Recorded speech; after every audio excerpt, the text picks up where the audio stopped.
Manusia itu ada yang baik, ada yang buruk. Baik dan buruk itu juga akan mewarnai di dalam kehidupan si pembuat itu. Kita akan memberi satu contoh kehidupan yang membuat penderitaan. Di dalam kehidupan yang di dalam cerita itu diceritakan ada seorang pertapa, dan pertapa ini disokong oleh perumah tangga. Kemudian suatu ketika di dalam pertapaan itu datanglah pertapa tamu yang baru. Pertapa yang lama itu sudah disepot, dibikinin tempat, kemudian juga disepot makanan-makanannya, kebutuhannya dicukupi oleh perumah tangga itu. Kemudian ada satu pertapa yang datang. Pertapa yang datang ini kemudian mendapat penghormatan yang seolah-olah itu berlebih dilihat oleh pertapa yang tinggal di situ. Akhirnya apa? Timbul iri hati, timbul ketidaksukaan. Nah, karena timbul ketidaksukaan, timbul iri hati itu membuat pertapa yang lama itu tidak suka kehadiran pertapa yang baru itu. Karena pertapa yang baru itu kemudian tidak biasa untuk mengambil makanan di rumah penyokong. Suatu ketika perumah tangga ini memberitahu kepada pertapa yang sudah lama itu harap diajak untuk mengambil makanan di pagi hari. Nah, di pagi hari tiba, kemudian dia untuk dibangunkan, membangunkannya itu di depan itu ada kentongan, tapi kentongannya itu mukulnya dengan jari-jari pelan sekali. Dengan harapan apa? Supaya tidak kedengaran. Nah, sudah diketuk 3 kali, kemudian terus dia berangkat mengambil makanan. Setelah kemudian, mana pertapa yang baru datang? Apa ucapannya? Kalau orang tidak suka, kemudian ditanya apa yang keluar di dalam ucapannya itu? Pasti kata-kata yang buruk. Malaslah, sudah saya bangunin tidak mau bangun. Nah, itu seperti kita kalau membicarakan orang yang tidak suka, pasti yang dibicarakan yang jelek.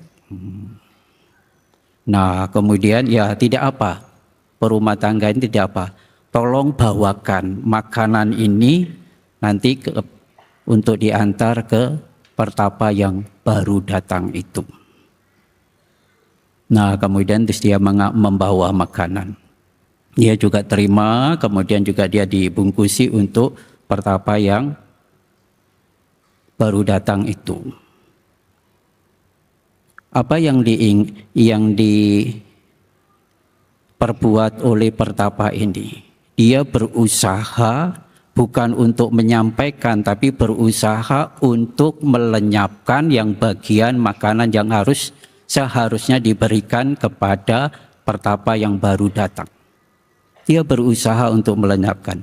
Kalau saya buang di daratan, nanti ada anjing yang makan, binatang yang makan nanti ketahuan. Nah, kemudian dia jalan, kemudian menyeberang, ada sungai, kemudian punya ide untuk menghanyutkan makanan itu di sungai. Apa yang terjadi? Singkat kata, singkat cerita, kemudian dihanyutkan. Kemudian dia pulang. Biku yang pertapa yang baru datang itu bukan pertapa sembarang, tapi ini seorang paceka Buddha. Nah, seorang paceka Buddha, dia mengerti, dia diketuk pintunya itu jadi juga mengerti. Dia bukannya tidur, dia meditasi. Dia juga pertapa ini alangkah menderitanya pertapa tua itu.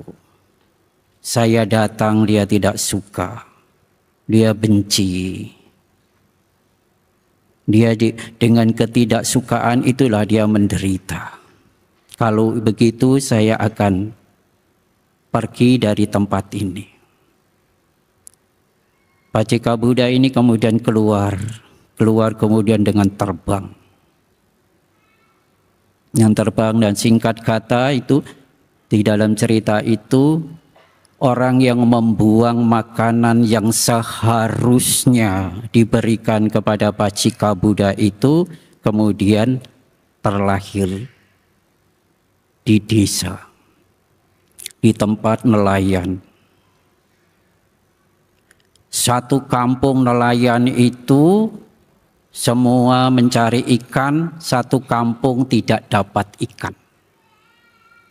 Kemudian satu kampung ini kemudian mungkin di desa kita ini ada pagebluk. Ada orang yang tidak membawa keberuntungan, membawa malapetaka. Kemudian desa itu dibagi dua. Kemudian bagi dua, kemudian anak yang lahir di tempat yang membuang makanan itu juga tidak mendapatkan ikan. Kemudian dibagi lagi dua, akhirnya ketemu orang yang baru melahirkan anak itu. Kemudian keluarga itu diusir. Sudah diusir, kemudian kalau ibunya itu mencari makan karena tidak ada barang-barang yang dibawa, kemudian dia menjadi pengemis. Kalau ibunya menggendong anak yang baru lahir itu kemudian mencari makan, tidak mendapat makanan. Kemudian ibunya taruh, anak itu ditaruh, kemudian ibunya mencari makan, dapat. Kemudian disuapi untuk anaknya. Dan anaknya kemudian tumbuh menjadi dewasa, sudah agak besar, sudah kira-kira ya sudah bisa mencari makan sendiri. Kemudian dikasih batok untuk mengemis. Kalau dia mengemis sendiri ya tidak dapat. Akhirnya kurus sekali. Sudah berhari-hari sampai berbulan-bulan itu ya makan apa adanya. Kemudian kurus sekali. Kemudian yang Arya Sariputa ini berpindah patah melihat anak yang kurus itu. Kemudian diajak ke wihara. Diajak ke wihara, kemudian dia makan dari bante. Para bante sudah makan, kemudian makan makanan itu banyak sisa, kemudian dia makan. Satu ketika sudah besar, sudah dewasa, sudah ditawarin untuk menjadi biku. Kamu mau menjadi biku? Mau. Tapi setelah menjadi biku. Sudah menjadi biku, kemudian pindah patah. Bante siapapun yang diikuti oleh biku baru itu tidak mendapat makanan. Nah, akhirnya semua dikucilkan. Tidak mau diikutin oleh bante yang baru gitu. Akhirnya dia sendiri jalan, juga tidak dapat makanan. Nah, ini sampai kelaparan. Saat kelaparan, kemudian satu ketika yang Arya Sariputa ini ya dana yang lebih gitu. Sudah berhari-hari kemudian tidak makan, satu ketika dikasih yang Arya Sariputa itu makanan yang banyak. Akhirnya dia makan banyak. Apa akhirnya? Mati kekenyangan. Karena perut sudah berhari-hari tidak pernah diisi, satu ketika diisi banyak. Mungkin tidak bisa mencerna. Itu di dalam riwayat, itu adalah Bante Losakatir. Kelahirannya itu sudah sampai 500 kali mati kelaparan. Itu satu perbuatan, punya kebencian, punya ketidakpuasan, kemudian untuk yang haknya harus diberikan kepada Pacika Buddha, kemudian dibuang. Sampai 500 kali kelaparan, sampai menjadi Bante Losakatera. Itu pun juga kelaparan. Matinya kekenyangan. Itu yang buruk. Kita juga harus hati-hati di dalam perbuatan-perbuatan kita. Kalau kita benci dengan orang, tidak suka dengan orang, kita harus hati-hati, harus cepat-cepat untuk menghilangkan. Nah, sekarang satu contoh yang baik. Contoh yang baik itu siapa? Kita kenal semua, yaitu Bante Siwali. Mengapa Bante Siwali ini punya kemakmuran, punya kemudahan-kemudahan, bahkan Sang Buddha sendiri memberi rekomendasi apabila para biku ini mau berjalan di tempat yang melewati daerah yang gersang, daerah yang sulit untuk mendapatkan makanan, ajaklah Bante Siwali. Kemudian para biku ribuan itu berjalan di tempat yang sangat sulit untuk mencari makanan, tapi makanan itu tetap berlimpah. Itulah lambang kemakmuran, lambang kemudian. Dan untuk mencapai arahat pun juga tidak sulit. Apa yang dibuatnya dalam kelahirannya itu, dalam kelahiran lampaunya itu, di dalam kelahiran yang lampau itu yang sangat jauh, itu di zaman Buddha Padum Utara, itu ada orang berdana kepada sangga, dan dia orang miskin, dia terlahir miskin, dia melihat orang berdana itu senang sekali. Dia tidak bisa berbuat, tapi melihat orang berdana senang sekali. Dia beraditana, satu ketika kalau saya punya kesempatan, saya akan melakukan seperti itu. Apa pikirannya? Pikirannya dipenuhi dengan sukacita, dengan kebahagiaan, dengan bersyukur bisa melihat orang berdana. Dia sendiri tidak bisa berdana karena tidak punya apa-apa. Kemudian lahirlah Buddha berikutnya, Buddha Wipassi. Di zaman Buddha Wipassi kemudian sangga juga sangga raja mengadakan sanggadana di masa Katina seperti yang sekarang ini. Ada 8 macam barang, tapi satu barang belum ketemu. Rajanya mengutus kepada ajutan-ajutan untuk mencari. Seberapa harganya barang ini harus ada. Apa barang itu? Madu. Nah, sampailah orang mencari itu sampai ke pelosok desa. Kemudian ketemulah orang petani lebah. Kemudian petani lebah ini, kemudian orang yang mencari itu di mana-mana tidak dapat, satu ketika ketemu, girang sekali. Ketemu dengan madu, dengan petani lebah ini. Kemudian dia bawa uang banyak, ratusan atau mungkin ribuan keping uang emas diberikan kepada mereka untuk membeli madu hanya 1 botol. Kemudian ditanya, loh, mengapa kamu memberi uang segitu banyak kepadaku, uang emas sampai ribuan keping ini? Ribuan keping ini andai kata untuk membeli desa ini cukup. Apakah kamu sudah gila? Memberi penghargaan 1 botol segitu besar. Apa? Maksudnya kamu membeli barang yang hanya 1 keping. Itu pun bukan emas. Kamu hargai sekarang ribuan keping emas. Dia kemudian cerita bahwa ini akan dipersembahkan kepada sangga bersama raja. Akhirnya dia akan mendatangkan manfaat jasa yang besar di kehidupan yang lalu, yang akan datang. Yang akan datang, dia akan menyebabkan punya jasa. Dia mendengar punya jasa dalam kehidupan yang akan datang itu badannya gemetar. Sukacitanya itu luar biasa.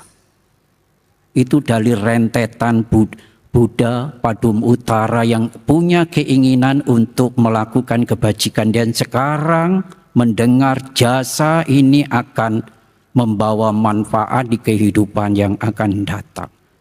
Gemetar sukacita. Akhirnya dia, barang ini tidak akan saya jual. Jadi madunya itu sekarang tidak dijual, walaupun dihargai berapapun. Tapi antarkanlah saya bersama rajamu, ini akan kupersembahkan kepada sangga. Nah, akhirnya dia bersama kemudian diberikan kepada sangga. Apa di dalam cerita itu? Lahir mati, bisa ke surga, bisa ke alam manusia, bisa ke surga, bisa ke alam manusia, juga bisa 500-an kali makmur. Satu ketika di dalam kehidupan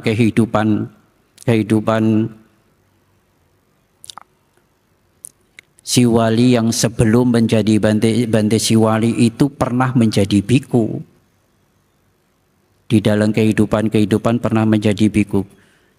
Menjadi biku yang sangat bijaksana. Dia tidak akan makan barang yang dia dapat sebelum dia itu memberi kepada teman-temannya. Mendapat apa saja. Mendapat jubah, juga dia akan berbagi kepada temannya. Dia mendapat makanan juga akan berbagi kepada temannya. Sebelum dia memakai, sebelum dia makan, menikmati hasilnya itu dia akan membagi dulu. Terus menerus selama di dalam kehidupan menjadi biku. Itulah jasa-jasa kebaikan-kebaikan. Kebaikan yang dilakukan oleh Bante Siwali. Akhirnya menjadi arahat. Mudah dan makmur. Sekarang kita akan mencontoh kehidupan di dalam kehidupan kita ini. Sesungguhnya itu kita tidak usah meminta mau makmur, mau jaya, apalagi kalau kita tadi mendengarkan di dalam Nidikanda Sutta. Suara merdu, kecantikan, kejayaan, kekayaan di dalam alam manusia, kebahagiaan di alam surga, bahkan mencapai nibbana dari buah kebajikan. Sampai menjadi Raja Cakrawati pun juga dari buah kebajikan. Apakah kejayaan, kemakmuran sampai kita mencapai tingkat kesucian itu diminta, tidak diminta. Diberi satu kondisi dan kita ini berlaku melakukan sesuatu yang menyebabkan makmur, yang menyebabkan kita bahagia, yang menyebabkan kita terlahir di alam surga, yang menyebabkan kita ini bisa mencapai tingkat kesucian. Kalau mencapai tingkat kesucian, menjadi makmur, bisa diminta, itu orang tidak akan miskin. Kalau hanya bisa diminta, tapi siapa yang dimintain? Di dalam ajaran Sang Buddha kan segala sesuatu dari sebab. Kalau sebabnya dilakukan, akibat itu akan terjadi dengan sendirinya. Di mana? Di tempat orang yang membuat sebab itu. Yang membuat sebab itu ya kita semua. Seperti orang yang tadi satu contoh yang buruk. Orang yang dilahirkan kemudian bisa mati hidup dengan kelaparan itu dari mana? Dari dia sendiri yang membuat. Kemudian Bante Siwali bisa makmur, bisa mencapai tingkat kesucian muda, lahir mati di alam surga, jaya dari mana? Dari perbuatannya juga sendiri. Jadi kalau kita menyontoh itu tidak ada minta-minta. Kita harus berusaha, kemudian kita melakukan. Ada satu contoh lagi yang sangat baik, yang perlu kita juga renungkan. Dan kita bisa menyadari di dalam diri kita sendiri. Apa yang akan dicontohkan oleh orang ini? Orang ini adalah miskin, penyakit kusta. Dan orang yang mau mendekat itu takut ketularan karena bau. Nah, satu ketika Sang Buddha ini berkumpul-kumpul kemudian mengadakan Dhammadesana. Kemudian dia punya keinginan, orang yang miskin punya luka-luka yang bau itu mau mendengarkan, dan dia kalau mendengarkan berkumpul dengan orang pasti ditolak. Akhirnya dia sembunyi di bawah pohon yang jauh dari kerumunan ini, tapi dekat. Bisa mendengarkan. Nah, dia bersembunyilah di balik pohon itu, mendengarkan khotbah Sang Buddha. Mendengarkan khotbah Sang Buddha, orang miskin, orang compang-camping, kemudian dia berpenyakitan dan seumur-umurnya tidak bisa sembuh. Ingin mendengarkan Dhamma. Kemudian dia mendengarkan Dhamma dengan konsentrasi. Dengan konsentrasi penuh, seolah-olah itu khotbah Sang Buddha itu untuk dia. Dia mendengarkan sangat sungguh-sungguh. Akhirnya bisa mencapai tingkat kesucian Sotapanna. Nah, menjadi tingkat kesucian Sotapanna itu sudah bebas, tidak akan terlahir di alam yang rendah, tidak akan terjadi, tidak lahir di alam peta, tidak terjadi di alam niraya, tidak lahir di alam binatang, tidak lahir di alam asura. Dia jadi Sotapanna. Nah, Dewa Saka ini melihat ada orang yang mengerti Dhamma Sang Buddha, akhirnya dia turun menjadi seorang Brahmana. Kemudian dia datangin kepada namanya orang yang sakit-sakitan itu. Namanya Supak Buddha. Nanti kalau dicek bisa di Jataka. Di kata-kata. Nah, ini Supak Buddha ini kemudian didatangin seorang Brahmana jelmaan dari Dewa Saka. Kemudian kamu apa yang menjadi keinginanmu hari ini akan saya kabulkan semua. Kamu supaya sakit kamu itu bisa sembuh seketika. Dan kamu bisa kaya raya. Dan kamu juga punya wajah yang ganteng. Andai kata kalau kita ditawarin begitu gimana? Orang penyakit dari seumur-umur dihina orang, miskin juga dihina orang, kemudian sakit-sakitan tidak sembuh-sembuh, penderitaan cukup. Kemudian sekarang dijanjikan sama seorang Brahmana ini, hari ini saya akan kabulkan, kamu akan saya sembuhkan. Seketika kamu punya wajah yang tampan, kamu juga punya kekayaan. Tapi dengan syarat. Syaratnya apa? Katakanlah bahwa apa yang didengar dari Sang Buddha itu tidak benar. Katakanlah kepada orang-orang yang kamu jumpai, apa yang dikatakan oleh Sang Buddha itu tidak benar. Kemudian Supabuddha apa? Kamu tidak pantas ngomong, bicara seperti itu kepadaku.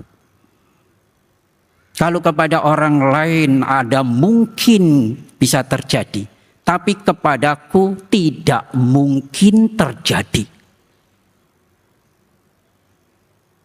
Saya sudah punya kekayaan yang orang lain juga tidak punya. Akhirnya apa? Diwasaka ini lenyap. Kemudian lapor kepada Sang Buddha.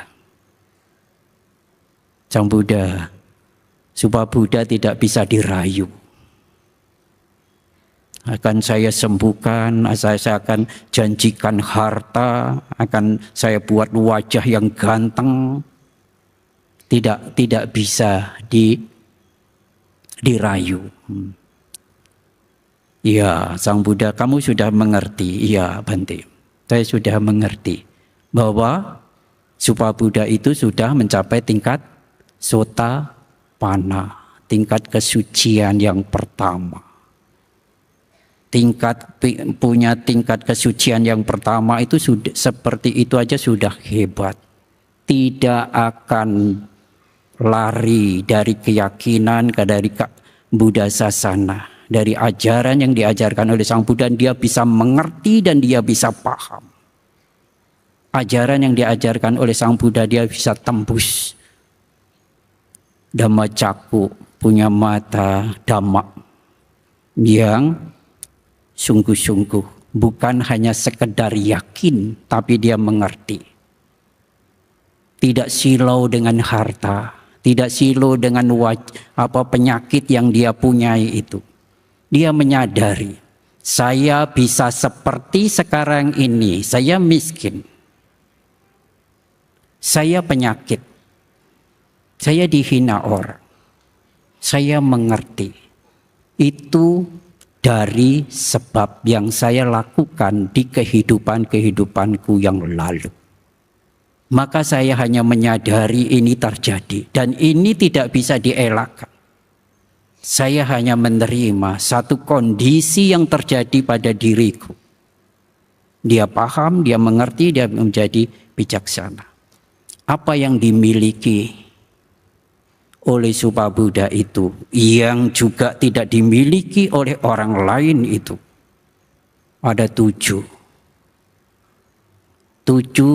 kekayaan di dalam Arya. Dia memiliki pengetahuan, dia memiliki Dhamma, memiliki kekayaan agung, kekayaan mulia. Maka dia tidak akan gentar. Melihat fisiknya, melihat kemiskinannya, dia bisa sadari. Tapi orang yang miskin, orang yang sakitan-sakitan itu, dia punya harta 7. 7 harta mulia atau 7 harta Arya. atau 7 harta orang agung. Apa itu hartanya? Yang pertama, hartanya itu adalah sada. Dia punya keyakinan terhadap ajaran yang diajarkan oleh Sang Buddha. Punya pengertian segala sesuatu itu dari sebab. Kalau sebabnya dilakukan akan muncul akibat. Dia tidak usah minta-minta. Dan dia tahu hukum sebab dan akibat itu dengan jelas, dengan terang, tidak ragu. Itu kekayaan yang pertama. Kekayaan yang kedua,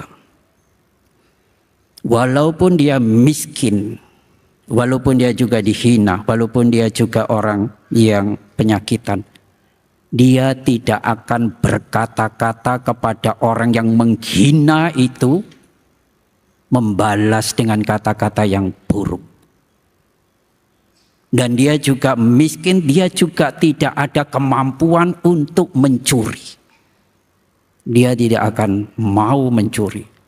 Kalau andai kata ditantang untuk mencuri atau mati sekarang, mungkin dia pilih mati daripada dia mencuri.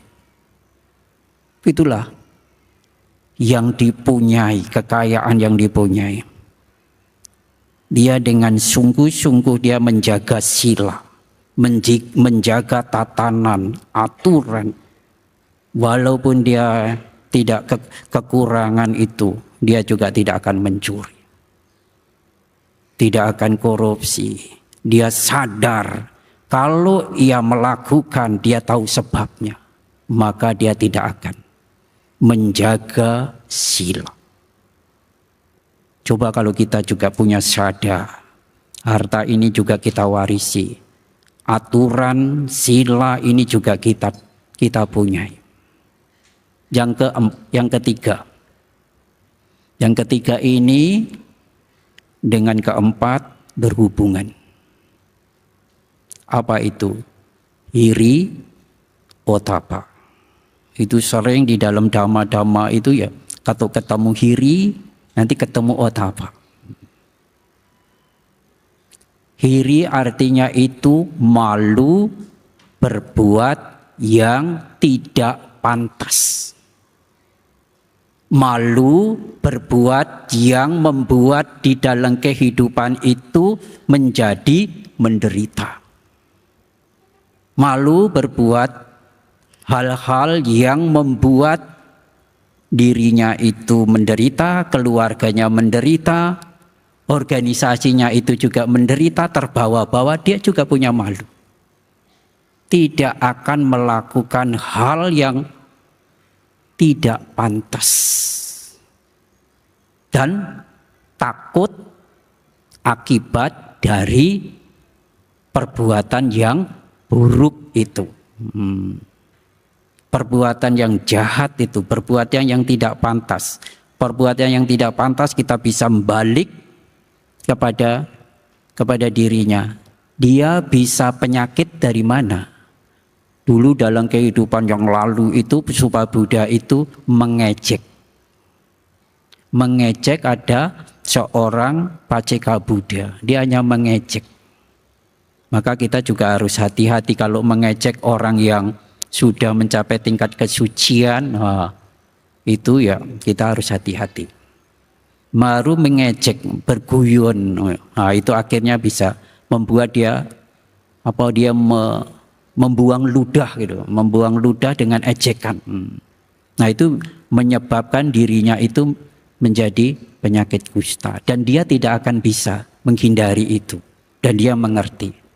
Dan sekarang dia tidak akan melakukan hal yang buruk yang menimpa seperti itu lagi. Dia sadar. Dari sebab itu, dari kejahatan itu. Dari kejahatan itu kemudian dia tidak mau melakukan. Tidak, dia punya hiri dan otapa. Sekarang yang kelima. Yang kelima adalah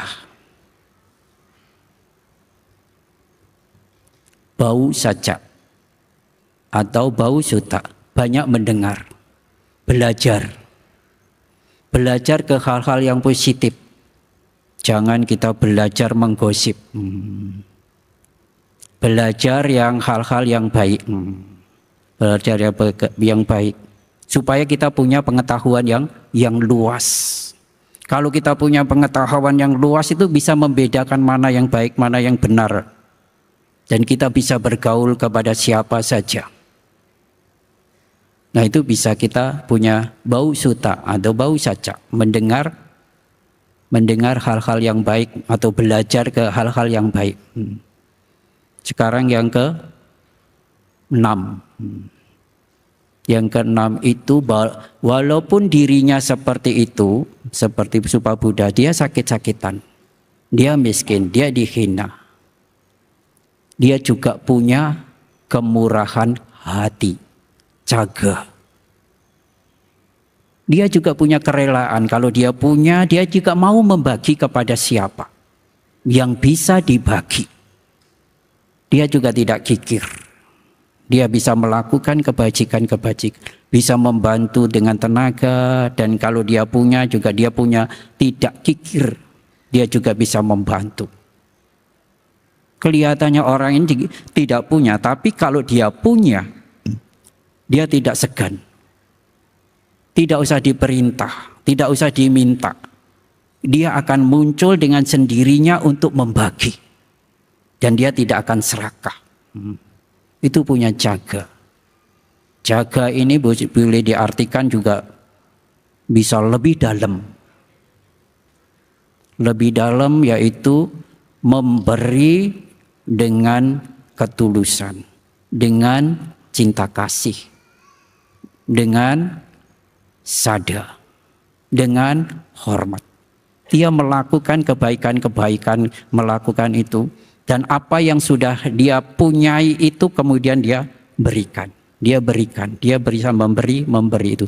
Itu punya kemurahan hati kepada siapa saja, tidak pilih-pilih. Nanti kalau kita memberi juga jangan pilih-pilih, latihan. Oh saya mau ke Bante itu, karena saya kenal sama Bante itu. Coba kita sekarang latihan, seperti jaga. Punya kemurahan hati yang kita kembangkan itu bukan kepada siapa saya akan memberi, tapi kemurahan hati yang ada di dalam diri kita ini, sifat memberi dan kita punya akan diberikan kepada siapa yang saat itu ada yang menerima. Jadi kita punya kemurahan hati, tidak pilih kepada siapa saja, di mana saja. Pikiran kita adanya memberi. Kalau ini nanti berhasil, ya nanti kita bisa seperti yang Arya Siwali. Kemana saja kita berada, di situ ada kemakmuran, ada kemudahan. Nah itu kenapa itu ajaran seperti itu kita tidak contoh. Tidak kita contoh, kita punya ajaran agung, kita punya ajaran yang luar biasa, punya kemurahan hati, dan apa yang kita berikan itu kita hanya kita memproses diri kita untuk memberi dan memberi. Tidak ada ego, tidak ada aku. Nah ini yang sulit nih. Kalau kita mau melakukan kebaikan, apalagi kebaikan kecil. Kalau kebaikan kita besar, ditulis di koran pun tidak cukup. Harus ditempel di marmer. Supaya orang yang datang melihat. Nah, itu aku.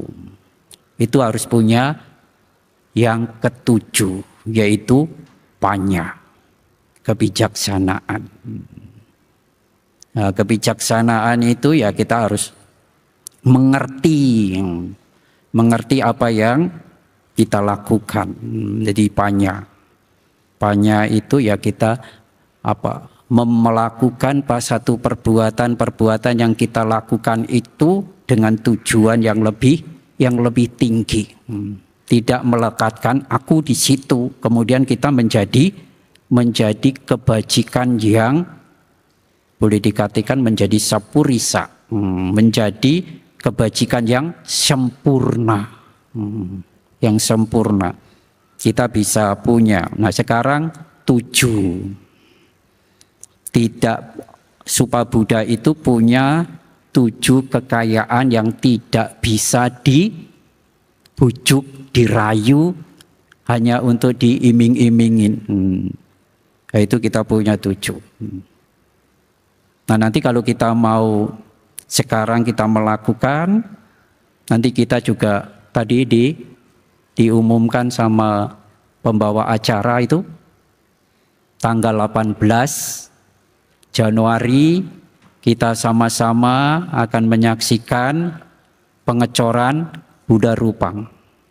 Dan Buddha Rupang ini yang akan dicor itu ditemukan di Candi Sewu.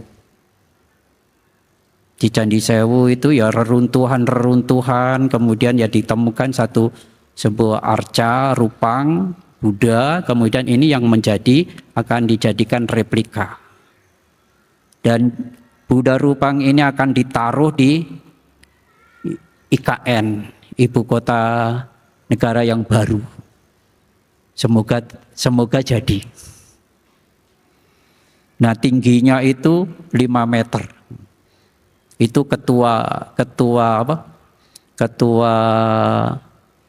pengecoran untuk Nusantara. Tadi kita ada pengecoran di situ membaca itu ada 6 provinsi yang dikasih pertama kali pengecoran Buddha Rupang itu di Medan.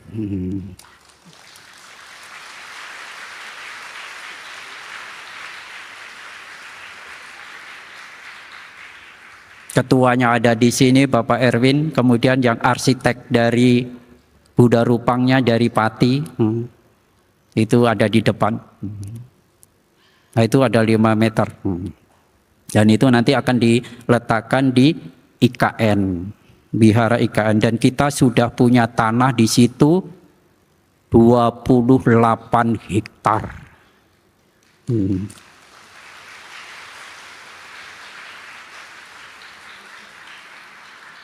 Dan lebih membanggakan lagi, kalau ini pun juga akan terjadi, akan dibangun replika Borobudur, bisa persis juga bisa lebih besar di tempat itu nantinya.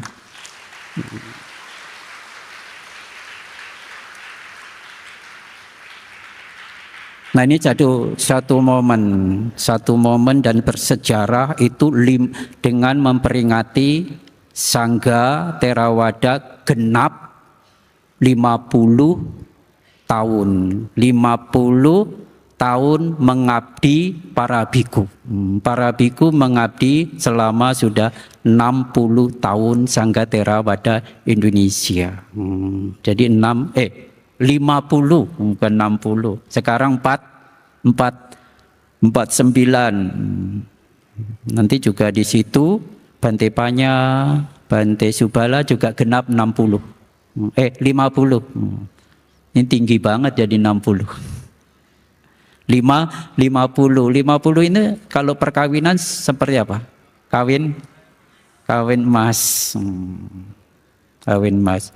Yaitu kalau kita mau membuat harta. Harta itu yang kita tanam, yang kita ikut simpati nanti dalam pengecoran Buddha Rupang itu tidak bisa diusik oleh saudara kita, tidak bisa dicuri oleh siapa saja. Itu menjadi harta mulia. Kemana kita berada itu akan mengikuti dalam kelahiran sekarang maupun kelahiran berikutnya. Seperti yang di dalam cerita tadi itu. Kalau berbuat buruk juga berulang-ulang keburukannya. Kalau berbuat baik seperti Bante Siwali itu juga berulang juga kebajikan dan kelahirannya. Sekarang saya akan menutup di dalam sama di sana ini. Kita mencontoh mencontoh seperti anak kecil. Kita tahu anak kecil, anak yang belum tahu kalau ditaruh lilin di depan dinyalakan. Apa reaksinya? Reaksi anak kecil yang umpamanya lagi bisa merangkak gitu. Nah, kemudian kemudian dinyalakan lilin, dia akan di depannya. Dia akan berjuang untuk memegang lilin itu atau memegang apinya itu. Apinya kan menari-nari. Kemudian dia ingin pegang. Apa kalau kemudian anak ini orang tuanya mencegah atau orang tuanya ini memberi pengalaman. Kalau dia memberi pengalaman, dia anak kecil ini kemudian menyentuh api itu. Apa yang terjadi? Dia terbakar. Apa kalau terbakar? Menderita. Kalau sudah dia tahu bahwa dia sudah terbakar, dia menderita, sekarang suruh ulang lagi. Suruh ulang lagi, anak kecil ini kemudian suruh pegang api itu. Mau atau tidak? Pasti tidak mau, karena api itu membawa penderitaan, membawa membakar. Dia mengerti, dia bijaksana. Seperti itulah kita hidup di dalam kehidupan sehari-hari. Kalau pikiran kita buruk, ada dosa, ada loba, ada moha, iri hati, keangkuhan, membuat kita menderita. Mengapa kita tidak mau belajar dengan anak kecil? Anak kecil tidak mau menyentuh api itu lagi, karena itu membawa penderitaan. Mengapa kita masih lahir menderita? Apa yang menyebabkan penderitaan kita itu? Keputusasaan, ketuaan, kegelisahan, kekhawatiran. Karena ketidakpuasan.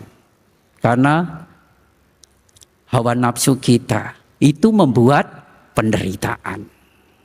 Kalau kita mengerti itu membuat penderitaan, belajarlah seperti anak kecil. Jangan mengulang itu.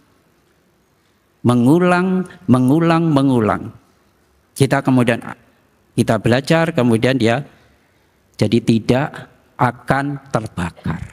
Kita harus menghindar dengan, kalau di dalam diri kita ada kebencian, ada keserakahan, ada keegoisan, ada keangkuhan, nah itu harus dihancurkan supaya kita tidak menderita. Kita harus belajar dengan anak kecil itu.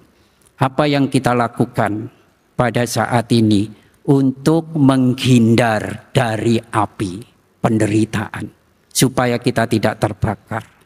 Tidak terbakar, kemudian kita bisa terhindar dan kita bisa mencapai apa yang kita inginkan. Kita capai inginkan, dan apalagi di dalam kehidupan kita melakukan kebajikan yang kita lakukan itu membawa kesempurnaan, membawa seperti harta itu, harta yang mulia itu.